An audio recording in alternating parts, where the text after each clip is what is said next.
right, so the first step is making a simple slip knot to start your blanket. You want this loop to be about 2 inches. You don't want it too loose because you want to have structure to your blanket, but you don't want it too tight either because you'll end up with a really tight knit blanket and it won't have a lot of flow to it. So once you've got that slip knot, lay it flat. We're done with this piece, and the live piece attached to the ball of yarn is what we'll be using. So second step is to reach through your loop and pull some yarn through to create a second loop. All right, and then go through that second loop, pull some yarn through to make a third loop. Okay, and we're going to continue doing this till you get the width that you want for your blanket. I'm doing a 40 by 60, so I want this to be 40 inches long. Okay, keep pulling through, try to make the loops similar size so that it's consistent. And then okay, so I have my 40 inches of chain created now, and so we're going to start with the stitching. So the live piece that I was using, I'm going to flip down under now because it's easier to explain what we're going to do.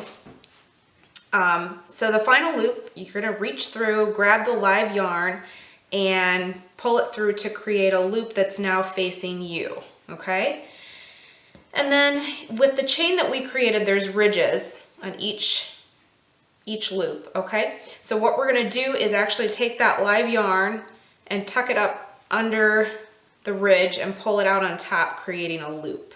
Okay, so each one of those ridges, you want to find it and tuck the yarn up and flip it over, creating a loop. Okay, so this is going to be your first row of stitching, and keep on doing that till you get to the edge.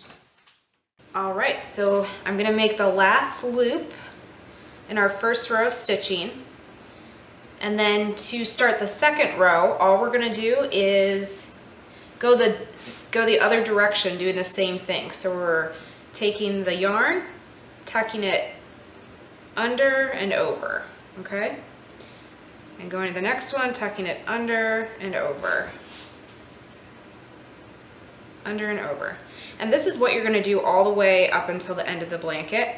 This is where you want to be really consistent with the size of the loops, so you don't end up getting really short stitching or really loose stitching, because that will impact the overall look of your blanket.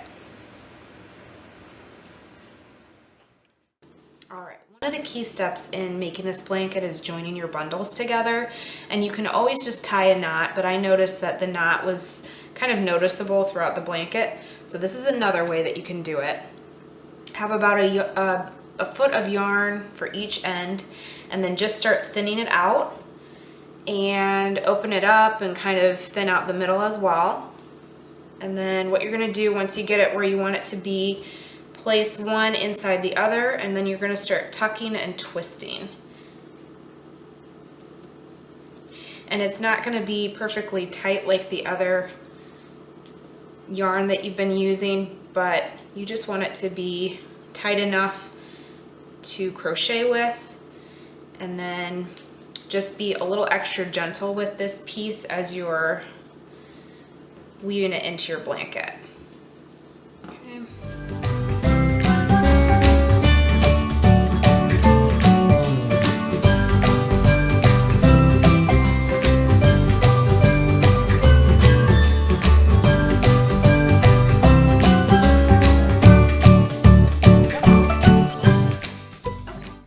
So once you get to your final row of loops and you're ready to finish off the blanket, what you're going to do is leave yourself plenty of yarn to finish off, and you're going to start by making a loop just like you're beginning another row.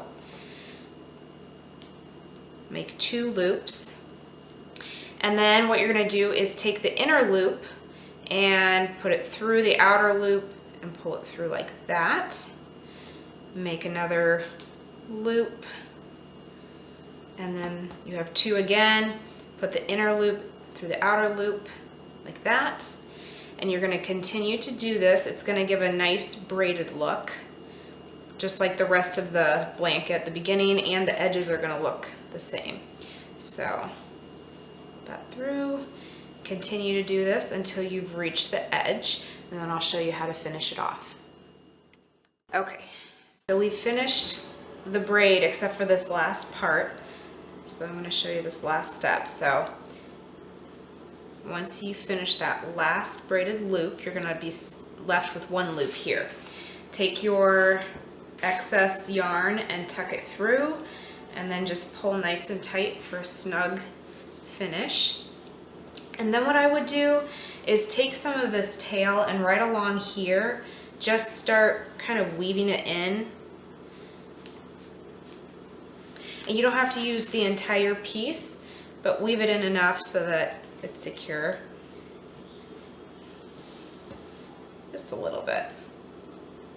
And do this as well with the beginning piece. You'll still have that tail from the beginning, and you can just, since it's shorter, you can just kind of tuck it through. Okay.